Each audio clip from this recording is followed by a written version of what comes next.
로봇 하드웨어 개발 기사 필기, 핵심만 확실하게 아맞다 아카데미입니다. 같은 회로, 같은 모터, 같은 코드인데 하나는 매끄럽게 돌고 하나는 덜덜 떱니다. 범위는 타이밍입니다. 여기 똑같은 관절 두 대가 있습니다. 회로도가 같고 모터가 같고 심지어 제어 알고리즘도 같습니다. PID 계수까지 소수점 아래 한 자리 없이 똑같이 넣었어요. 그런데 하나는 축을 잡으면 손끝이 종이, 위 글씨처럼 매끄럽게 지나가고 다른 하나는 같은 궤적을 도는데 미세하게 덜덜 떱니다. 값이 같은데 결과가 다르다. 그러면 범위는 계산식이 아닙니다. 범위는 그 계산을 코드가 언제, 어떤 순서로 돌리느냐예요. 오늘 우리가 뜯어볼 건 바로 그 타이밍과 순서, 모션 제어 펌웨어입니다. 로봇의 상위 제어기는 생각보다 게으릅니다. 팔끝을 어디로 보내라, 목표 위치만 관절에 던지고 손을 뗍니다. 그 목표를 실제 각도로 바꾸는 굳은 일은 전부 관절 안에 앉은 펌웨어가 합니다. 비행기로 치면 관절 펌웨어는 각 날개마다 들어앉은 자동 조종 장치, 오토파일럿이에요. 조종사는 목적지만 정하고 자세를 재고 미세하게 보정하는 일은 오토파일럿이 스스로 매 순간 반복합니다. 이 오토파일럿이 하는 일은 딱 세 가지입니다. 매 박자 자세를 재고 보정하는 구동 코드, 급한 경보에 우선순위대로 즉시 반응하는 인터럽트, 그리고 관제탑과 이웃 관절과 약속된 규칙으로 맞추는 인터페이스. 오늘 이 세 막을 차례로 봅니다. 오토파일럿의 심장부터 봅시다. 자동차 크루즈 컨트롤을 떠올려 보세요. 시속백을 맞춰 놓으면 그 장치는 딱 한 가지를 지겹도록 반복합니다. 지금 속도를 재고 목표와의 차이를 보고 그 차이만큼 페달을 밟거나 뗍니다. 오르막이 오면 느려진 만큼 더 밟고 내리막이 오면 빨라진 만큼 뗍니다. 관절 펌웨어의 제어 루프도 글자 그대로 똑같아요. 매 박자마다 지금 위치를 측정하고 목표와의 오차를 구하고 그 오차로 보정량을 계산해서 모터로 출력을 내보냅니다. 측정, 오차, 보정, 출력. 이 네 박자가 초당 수천 번, 빠르면 수만 번 돕니다. 제어가 매끄럽다는 건 결국 이 네 박자가 정확한 강역으로 밀리지 않고 돈다는 뜻이에요. 그런데 관절의 오토파일럿은 고리가 하나가 아닙니다. 세 겹으로 포개져 있어요. 가장 안쪽이 전류 루프, 그 바깥이 속도 루프, 가장 바깥이 위치 루프입니다. 위치 루프가 여기까지 가라고 목표 속도를 정하면 속도 루프가 그걸 받아 이만큼의 힘이 필요하다며 목표 전류를 정하고 전류 루프가 실제로 모터 코일에 그 전류를 흘립니다. 바깥에서 안으로 명령이 흐르는 구조예요. 여기서 핵심은 실행주기입니다. 새 고리를 아무렇게나 돌리는 게 아니라 전류 루프가 가장 빠르게 돌고 속도와 위치는 그 주기의 정수배로 느리게 돕니다. 예를 들어 전류가 20번 돌 때 속도가 1번, 속도가 몇 번 돌 때 위치가 1번. 순서를 기억해 두세요. 안쪽일수록 빠르다. 전류가 제일 빠르고 위치가 제일 느립니다. 왜 하필 안쪽이 빨라야 할까요? 러시아 인형, 마트료시카를 생각하면 쉽습니다. 바깥 인형은 자기 안의 인형이 여러 번 움직인 결과를 한 번에 봅니다. 마찬가지로 위치 루프 입장에서는 자기가 한 번 판단을 내리는 동안 전류 루프는 이미 20번쯤 돌아서 힘을 다 정리해 놓은 상태여야 해요. 안쪽이 충분히 빨라야 바깥 고리 눈에는 안쪽이 이미 답을 낸 안정된 블록으로 보입니다. 안쪽이 느리면 바깥은 아직 흔들리는 값을 붙잡고 판단하게 되고 그 위에서 또 판단하니 전체가 출렁입니다. 그러면 이 세 고리를 튜닝할 때 안쪽부터 잡을지 바깥부터 잡을지 잠깐 예상해 보세요. 답은 안쪽, 전류 루프부터입니다. 안쪽이 단단히 잡혀야 그 위의 속도를 다시 그 위의 위치를 얹을 수 있어요. 이제 진짜 미묘한 이야기입니다.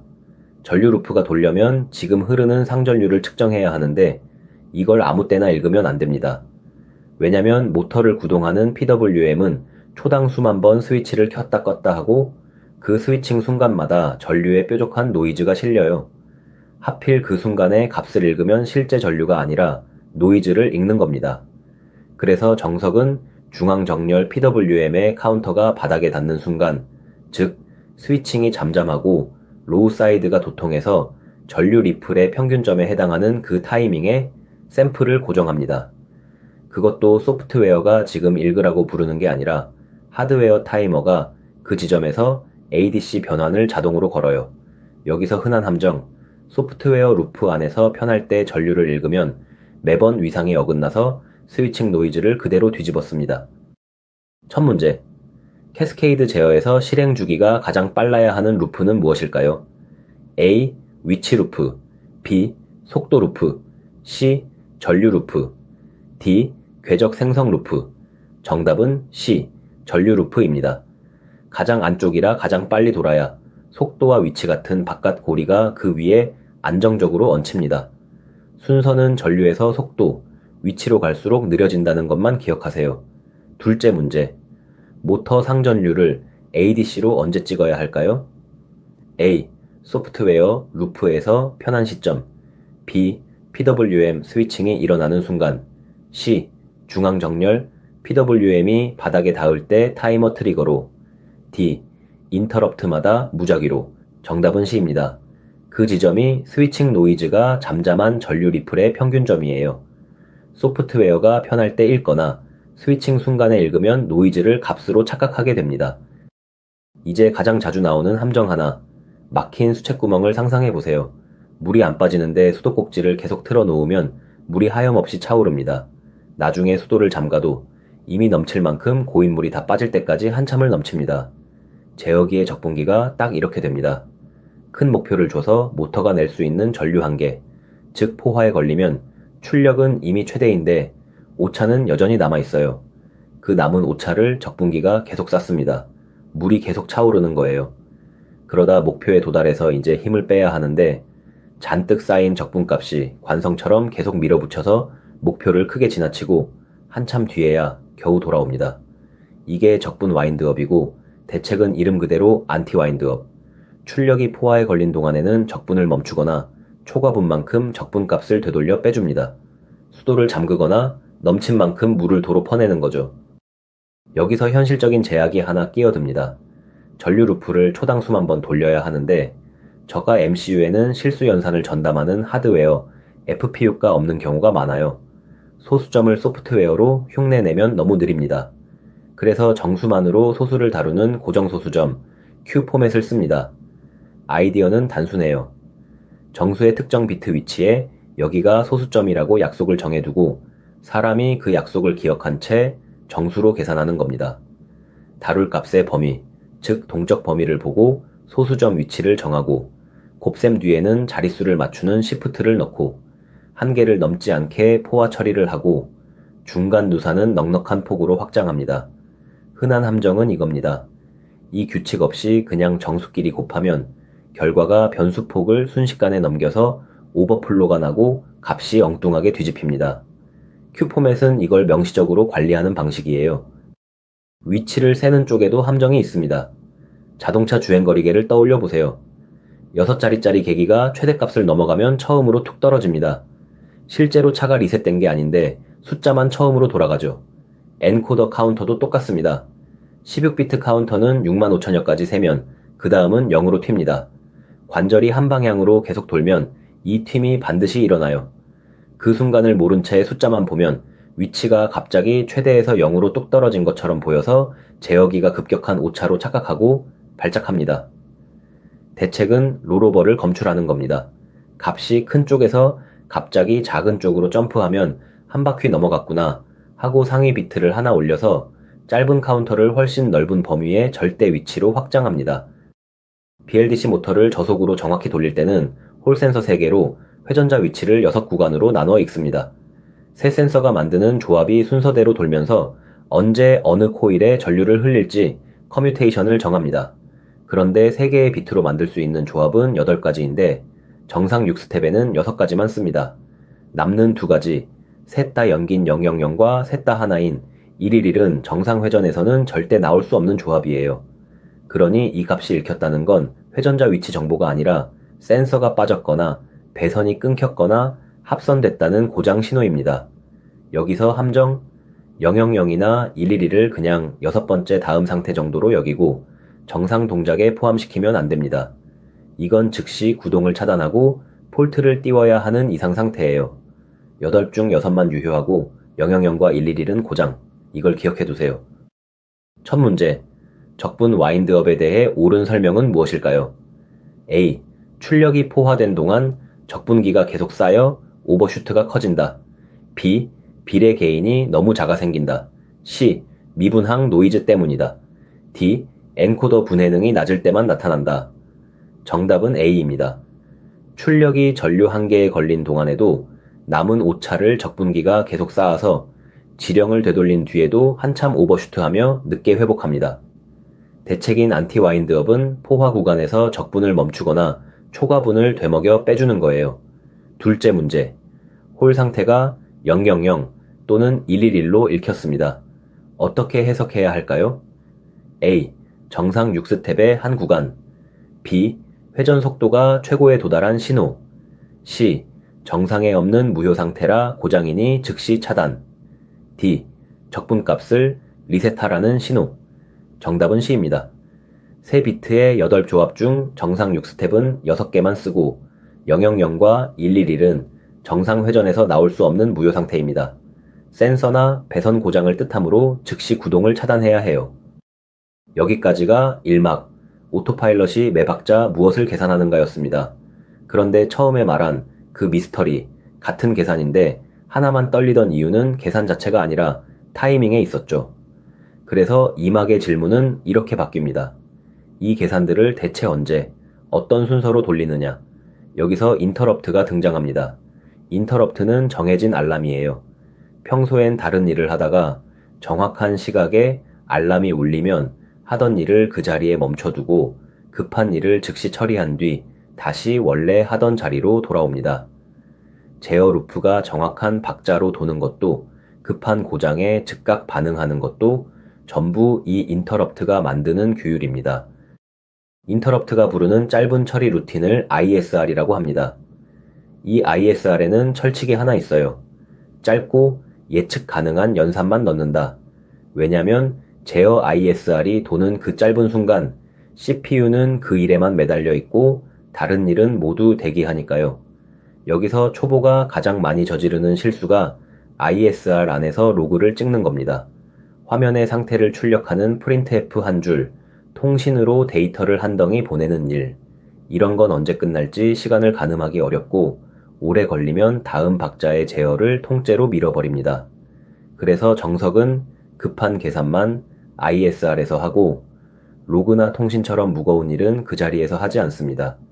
대신 이거 나중에 처리하라고 버퍼에 슬쩍 담아두고 즉시 빠져나와요.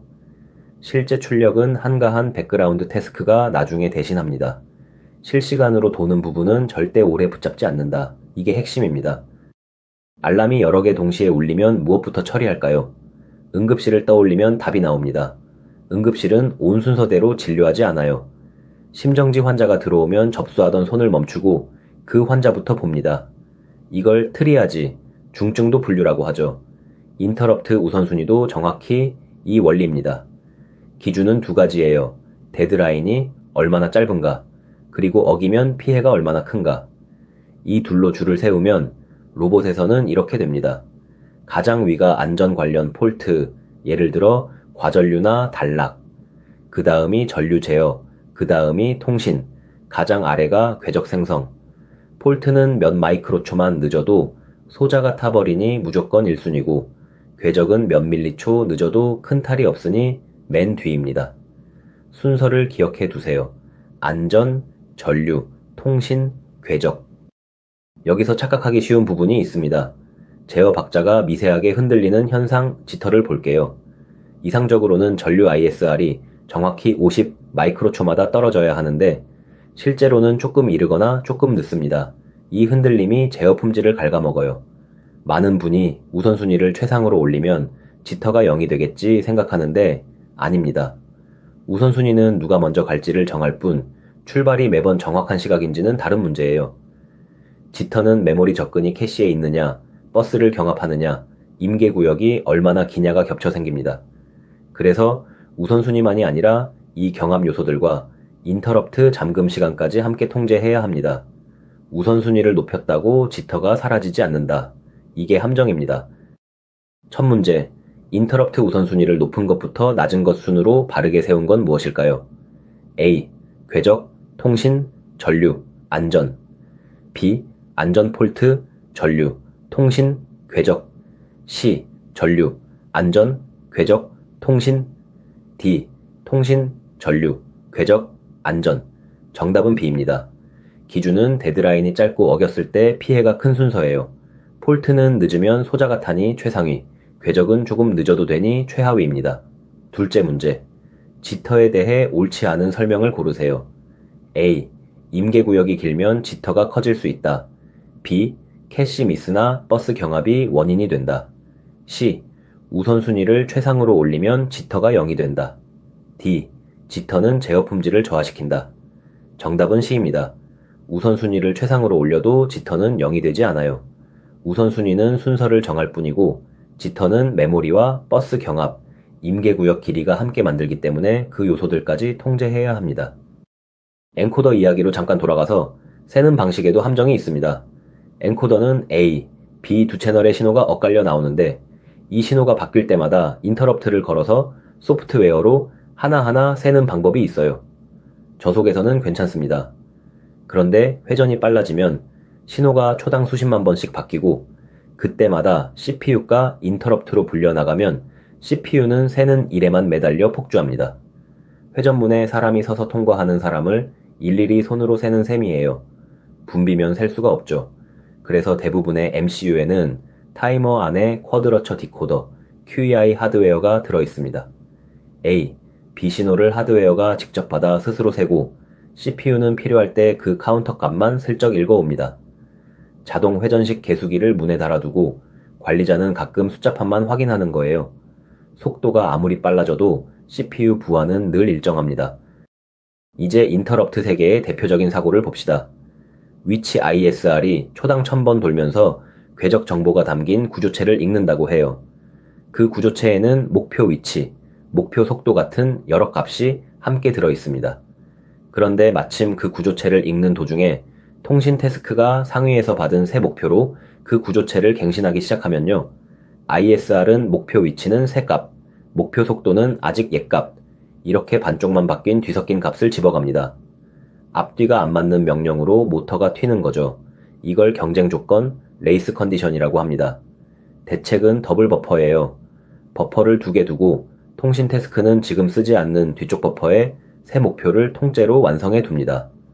다 채우고 나면 ISR이 보는 포인터를 한순간에 새 버퍼로 딱 바꿔요. 값을 하나하나 바꾸는 게 아니라 전환 그 한 동작만 원자적으로 이루어지니 ISR은 항상 완결된 한 벌만 봅니다. 여기서 이름 때문에 오해받는 키워드 하나를 짚고 갑니다. 볼러타일입니다. 인터럽트와 공유하는 변수에는 볼러타일을 붙이라는 말을 많이 들었을 거예요. 그런데 볼러타일이 하는 일은 딱 하나입니다. 컴파일러에게 이 변수는 모르는 사이 바뀔 수 있으니 레지스터에 캐싱하지 말고 매번 메모리에서 다시 읽으라고 시키는 겁니다. 그게 전부예요. 하지만 읽고 쓰는 동작이 중간에 끊기지 않는다는 보장, 즉 원자성은 주지 않습니다. 여러 명령으로 나뉘는 큰 값이나 구조체는 여전히 도중에 인터럽트가 끼어들어 반쪽만 바뀔 수 있어요. 원자성이 필요하면 인터럽트를 잠깐 막는 임계구역을 쓰거나 더블 버퍼 같은 별도 수단을 써야 합니다. 캐시 일관성도 볼러타일이 해결해주지 않고요.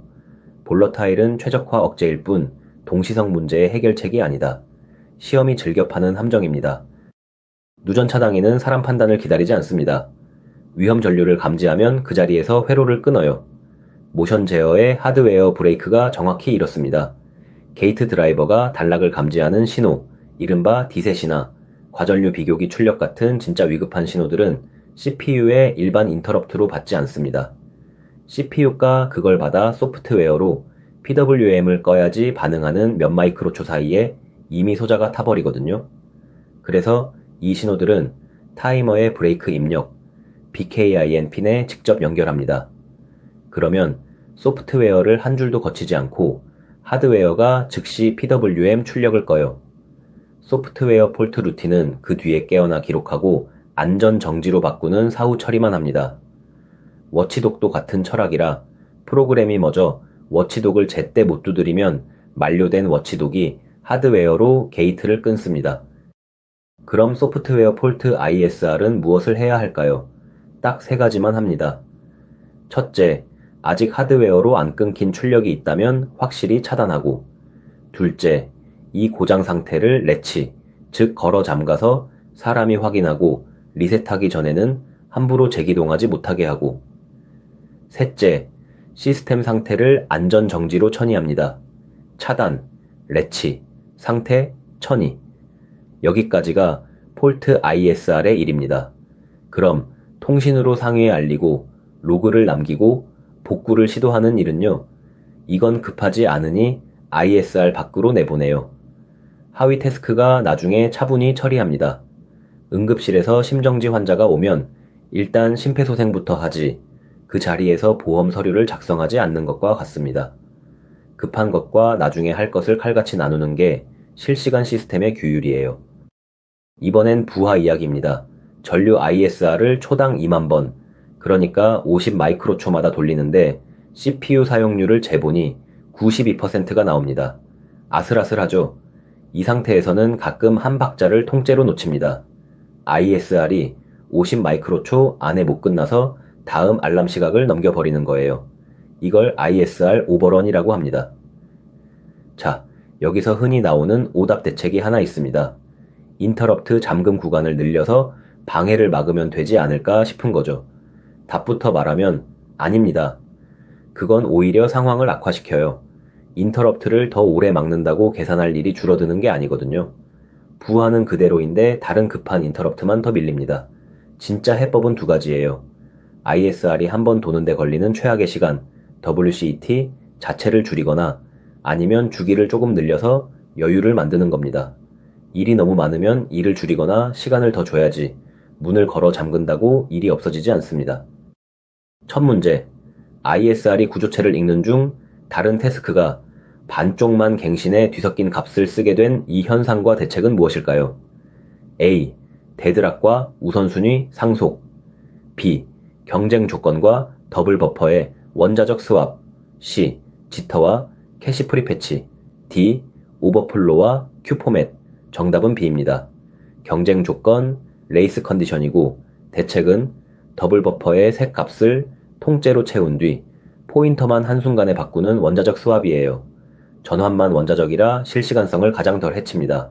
둘째 문제, ISR 오버런 대책으로 적절하지 않은 걸 고르세요. A.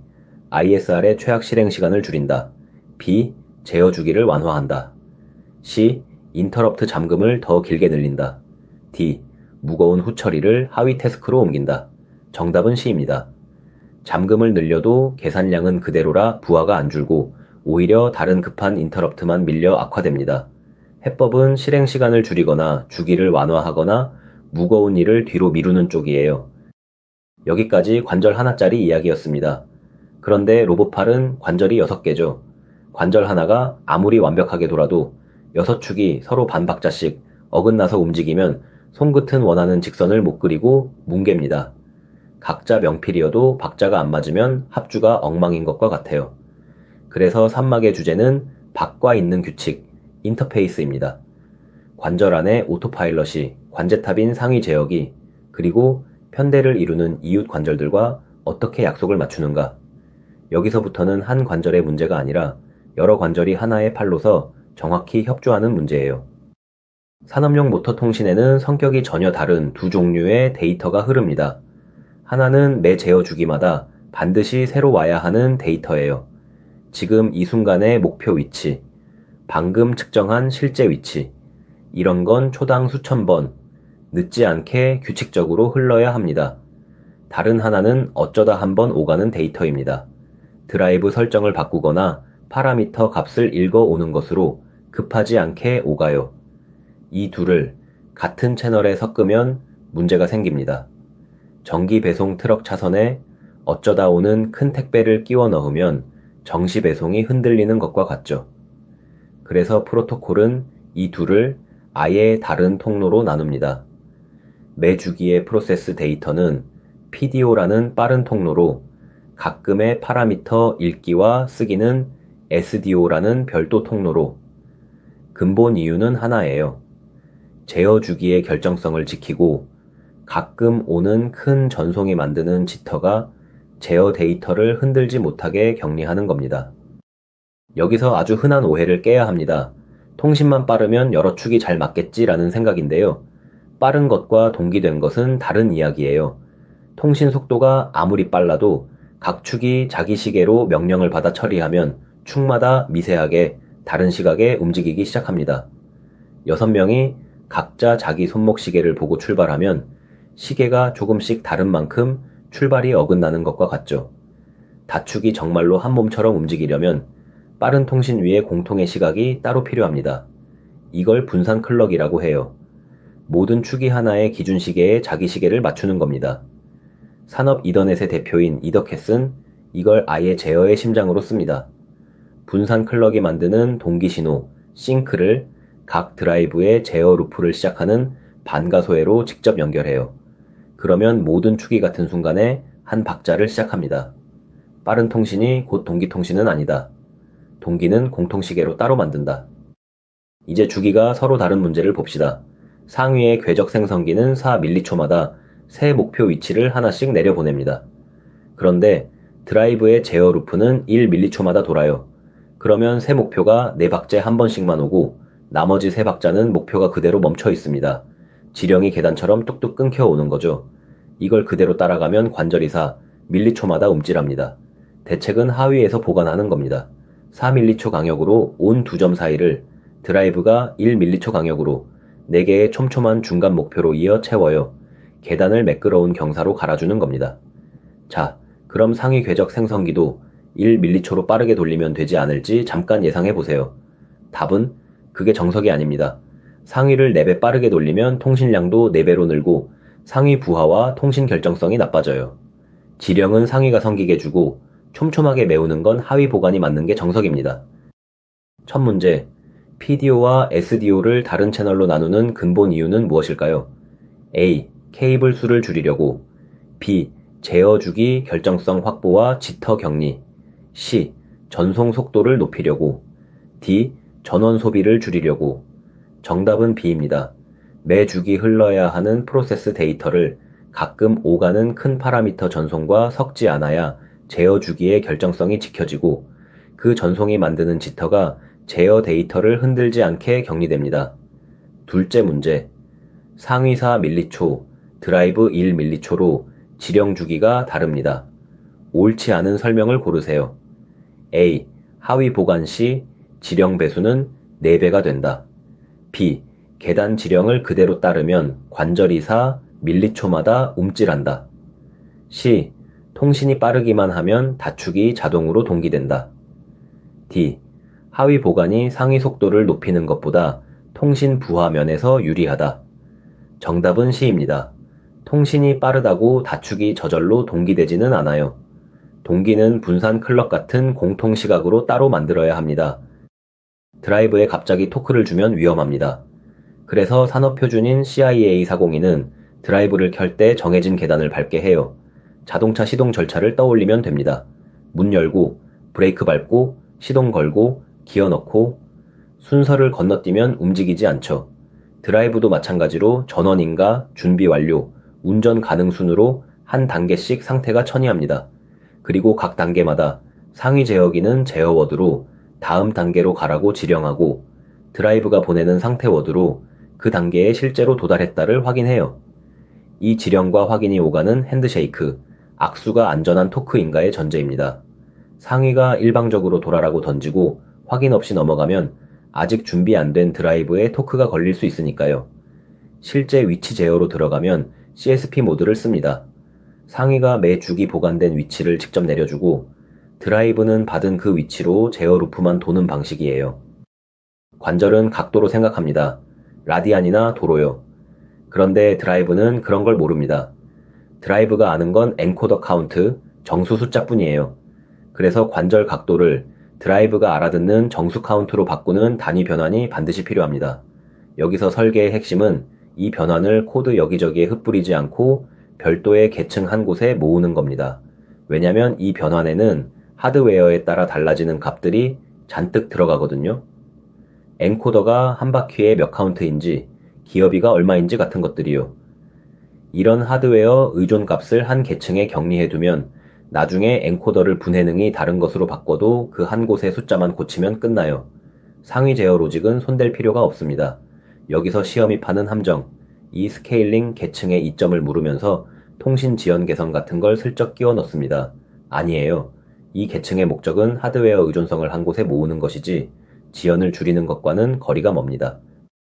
통신은 언제든 끊길 수 있습니다. 케이블이 뽑히거나 프레임이 손실되거나 상위 컴퓨터가 멎을 수 있어요. 그런데 그 순간 관절이 마지막으로 받은 명령을 붙잡고 계속 달리면 위험합니다. 그래서 인터페이스에는 워치독을 둡니다. 정해진 시간 안에 새 지령이 안 오면 상위와 연결이 끊긴 걸로 보고 미리 정의해둔 안전상태로 전이하라. 지령 갱신을 감시하는 타이머예요. 여기에 더해 안전 리미트를 겹으로 쌌습니다.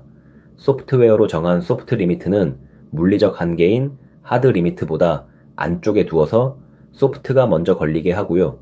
무엇보다 안전 기능은 일반 제어 로직과 같은 코드에 얽어두지 않고 독립된 계층으로 분리해서 여러 겹으로 방호합니다. 제어가 아무리 꼬여도 안전은 따로 확실히 동작하도록 하나가 뚫려도 다음 방벽이 맞게 하는 다중 방호가 원칙입니다. 마지막 사고 사례입니다. 6축에 동시에 출발 명령을 쐈는데 실제로는 축마다 몇 밀리초씩 어긋나 출발합니다. 원인이 뭘까요?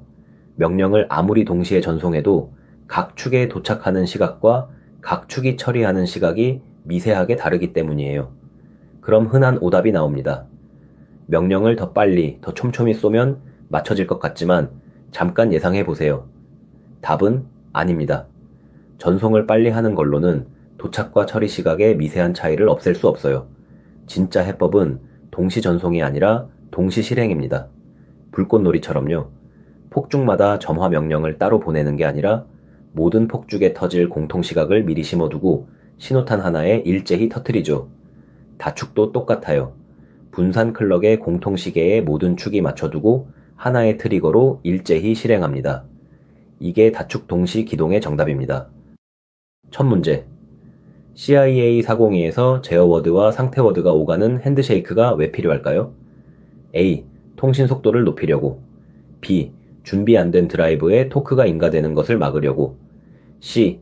엔코더 분해능을 높이려고. D. 전류 리플을 줄이려고. 정답은 B입니다. 상위가 단계를 지령하면 드라이브가 상태워드로 그 단계 도달을 확인하고 넘어가야 아직 준비되지 않은 드라이브에 토크가 걸리는 걸 막을 수 있어요. 둘째 문제. 다축이 어긋나 출발하는 문제의 올바른 대책은 무엇일까요? A. 명령을 더 빨리 자주 전송한다. B. 각 축을 자기 시계로 독립 실행시킨다. C. 분산 클럭이 만드는 공통 시각에 맞춰 하나의 트리거로 동시 실행한다. D. 케이블을 더 굵은 것으로 교체한다.